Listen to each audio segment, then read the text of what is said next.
It's 2:43 in the morning. You have an important day tomorrow. Your body's exhausted, but your mind refuses to cooperate. It begins with something small, a conversation you keep replaying, a message you wish you had answered differently, a mistake from years ago that suddenly feels fresh again. Then tomorrow enters the room. The meeting, the interview, the results, the future. None of it is happening. Not yet. And yet, your heart beats faster. Your breathing changes. Your muscles tense.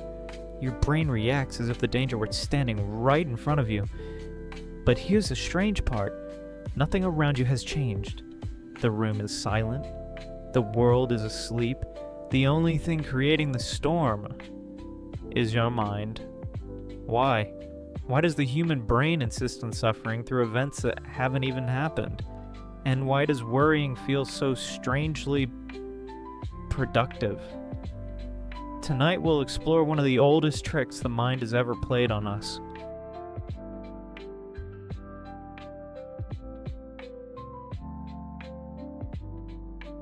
There was a time when worrying made perfect sense. Imagine waking up 10,000 years ago. Every sound outside your shelter mattered. A branch snapping in the distance could mean a predator. Clouds gathering overhead could mean starvation months later. The human brain wasn't designed to make us happy. It was designed to keep us alive. And survival had one simple rule: expect the worst. Those who ignored danger disappeared. Those who anticipated it survived. Generation after generation, our ancestors passed down a brain that became exceptionally good at one thing: finding threats, even when none existed. Psychologists call this the negativity bias. Our minds naturally give more weight to danger than to safety. Not because something is wrong with us, because for thousands of years, that strategy worked. The problem is that evolution moves slowly. Civilization moves quickly. Today, the predators look different. They're deadlines, bills, emails, relationships, uncertainty. Your brain doesn't know the difference. To your nervous system, an unanswered email can feel surprisingly similar to a predator hiding behind the trees. The body reacts, the heart races, stress hormones rise, sleep disappears, all because an ancient survival system is trying to solve modern problems. The brain isn't broken. It's simply running ancient software inside a completely different world. We like to think that worrying is a form of preparation, that every hour spent imagining the future somehow makes us more capable of facing it. It doesn't feel like fear. It feels like responsibility. As if your mind were saying, don't relax just yet. There's still something you haven't considered. So you replay the conversation. Again, you imagine every possible outcome. Again, you search for certainty. Again, because certainty feels safe. But here's the problem. The human mind is incredibly good at asking questions. It's terrible at knowing when to stop. There comes a point where thinking no longer produces answers. It only produces more thinking. And without realizing it, we cross an invisible line, the line between solving a problem and feeding it. Psychologists often distinguish between problem solving and rumination. At first, they look almost identical. Both begin with a problem, both require thought, both demand attention. But one eventually leads somewhere. The other simply walks in circles. Imagine standing in front of a locked door. Problem solving asks, how do I open it? Rumination asks, what if it never opens? Problem solving looks for the key. Rumination keeps staring at the lock. One moves, the other freezes. And perhaps that's why worrying is so deceptive, because from the inside, it feels productive. You feel mentally exhausted after hours of worrying, so surely you've accomplished something. But exhaustion isn't evidence of progress. Running on a treadmill is exhausting. It doesn't mean you've gone anywhere. The same is often true for the mind. Some of the most anxious people aren't thinking too little. They're thinking without direction. They're investing enormous amounts of energy into questions that have no answers, or worse, questions that cannot be answered today. And maybe that's the cruelest illusion of all. Worry promises control, but the longer we hold on to it, the less control we actually have. More than 19 centuries ago, a man named Epictetus arrived at a conclusion that most of us spend our entire lives trying to discover. What's remarkable isn't what he taught, it's where he learned it. Epictetus wasn't born into privilege. He wasn't a king. He wasn't a scholar surrounded by comfort. He was born a slave. His body belonged to someone else. His future belonged to someone else. Almost everything that happened in his life was beyond his control. And yet, centuries later, people still read his words in search of peace. How? Because he realized something that most of us never do. Human suffering doesn't begin when life becomes difficult. It begins when we demand control over things that were never ours to control. He divided the world into just two categories: things that are within your control and things that are not. That's it. Not 10 categories. Not a complicated philosophy. Just two. Your actions, your choices, your attitude, your character. These belong to you. The weather doesn't. The economy doesn't. Other people's opinions don't. The past certainly doesn't. And tomorrow hasn't asked for your permission either. Think about how much of your mental energy is spent on the second category, the interview result. The message that hasn't been answered. Whether people like you, whether they'll stay, whether you'll fail, whether something bad might happen next month. Most of our worries live in places we have never controlled, and yet we treat them as if thinking harder will somehow change them. Epictetus would probably smile at that. Not because your worries aren't real, but because he understood something profound. Attention is a limited resource. Every minute spent fighting reality is a minute stolen from the only place where change is actually possible. The present moment. Maybe peace isn't the absence of uncertainty. Maybe peace begins the moment we stop negotiating with things that were never ours to command. Thousands of miles away from ancient Rome, long before psychology existed, another tradition arrived at a surprisingly similar conclusion, not through logic, not through debate, but by watching nature. In Taoism, there is a concept called Wu Wei. People often translate it as non-action. But that translation misses the point. Wu Wei doesn't mean doing nothing. It means not forcing what cannot be forced. Imagine a river. It never argues with the mountain standing in its way. It never wastes energy wishing the rocks were different. It doesn't stop to complain. It doesn't panic. It simply keeps moving, patiently, quietly, day after day. And over time, the river shapes the mountain itself, not through violence, not through resistance, but through consistency. Now compare that to the way most of us live. We fight yesterday. We resist uncertainty. We argue with reality. We replay conversations that are already over. We rehearse disasters that haven't happened. We demand answers from a future that hasn't arrived. And then we wonder why we feel exhausted. Perhaps exhaustion isn't caused by life itself. Perhaps it's caused by constantly resisting it. The Taoists understood something that modern neuroscience is only beginning to explain. The brain consumes enormous amounts of energy trying to resolve uncertainty. It craves closure. It wants complete certainty before taking action. But life has never worked that way. No relationship comes with guarantees. No career is risk-free. No decision arrives wrapped in certainty. Waiting until everything feels safe often means waiting forever.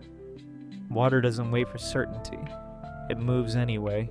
not recklessly, not blindly, but without demanding that reality become predictable first. Maybe that's the lesson. Peace doesn't come from controlling the river, it comes from learning how to flow with it. The strange thing about worry is that it feels invisible. No one can see it. You don't carry it in your hands. It doesn't leave scars on your skin. So it's easy to believe it isn't costing you anything. But your brain keeps the score. Every time you replay the same fear, every time you imagine the same disaster, every time your mind prepares for a future that hasn't arrived, your body responds as if the danger were real.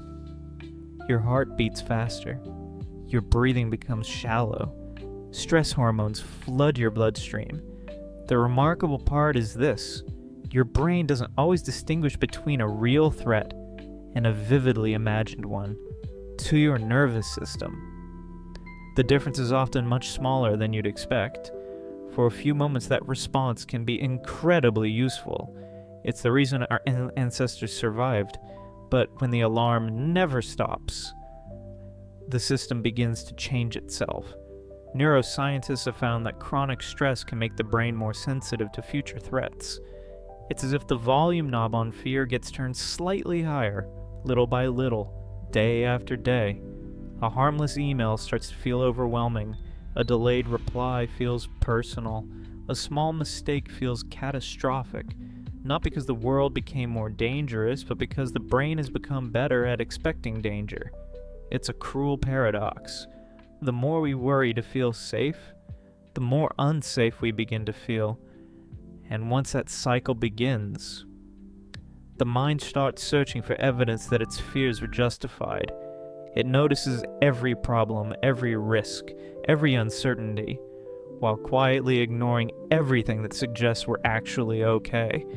Psychologists call this confirmation bias. We don't simply experience reality, we begin filtering it, looking for proof that our worries were right all along. Imagine wearing a pair of glasses with a faint gray tint. At first, you barely notice them. But after enough time, you become convinced the entire world has lost its color. The glasses disappear, only the gray remains. That's what chronic worry does. It slowly changes the lens through which you experience life. Not overnight, quietly, patiently, until fear no longer feels like an emotion. It feels like reality. And that's precisely why it's so difficult to recognize, because by then, we no longer believe we're worrying. We believe we're simply seeing the world as it truly is. If you've ever tried to stop worrying, you probably notice something strange. It doesn't work. In fact, the harder you try not to think about something, the louder it becomes. Try this. For the next 10 seconds, don't think about a white bear. Whatever you do, don't picture it. Don't imagine its fur. Don't imagine it walking through the snow. Just avoid thinking about it. What happened? Almost everyone sees the bear.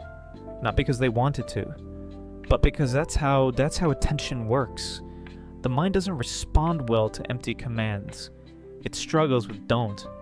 It needs somewhere else to go. Perhaps that's why so many people fail to escape anxiety. They spend all their energy trying to eliminate fear, instead of redirecting attention. The goal was never to create an empty mind, it was to create a useful one. Imagine standing in the middle of a garden. On one side, there are flowers. On the other, there are weeds. Every morning you receive the same amount of water, the same amount of sunlight, the same amount of time. Whatever you choose to nourish will grow. Attention works in much the same way. Every minute spent feeding imaginary catastrophes strengthens them. Every minute invested in meaningful action strengthens something else. This doesn't mean difficult thoughts disappear. They won't.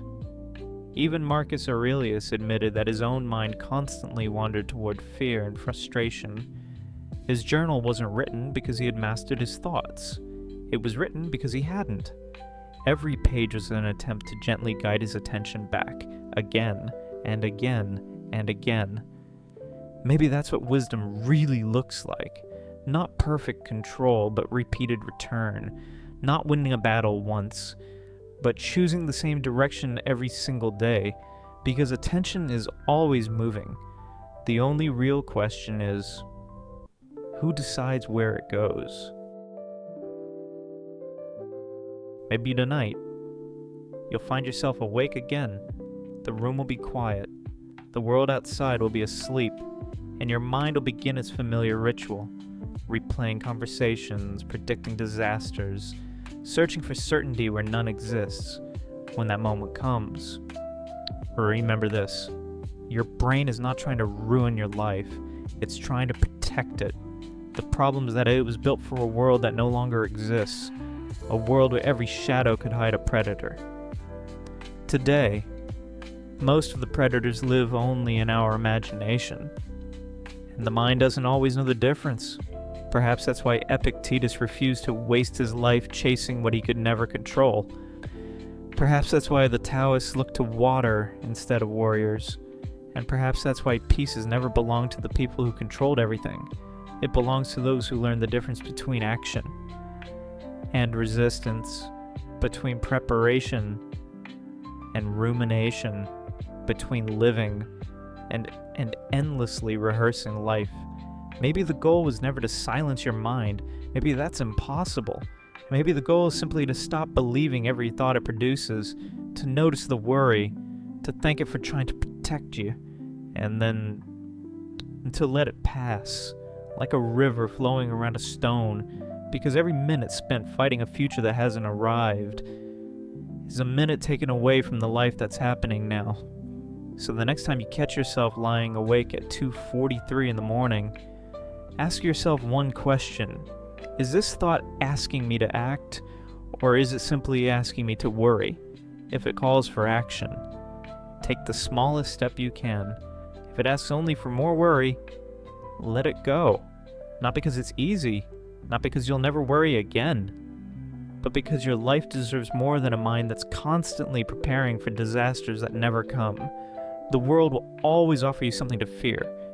The real challenge is deciding what deserves your attention, because where your attention goes, your life quietly follows.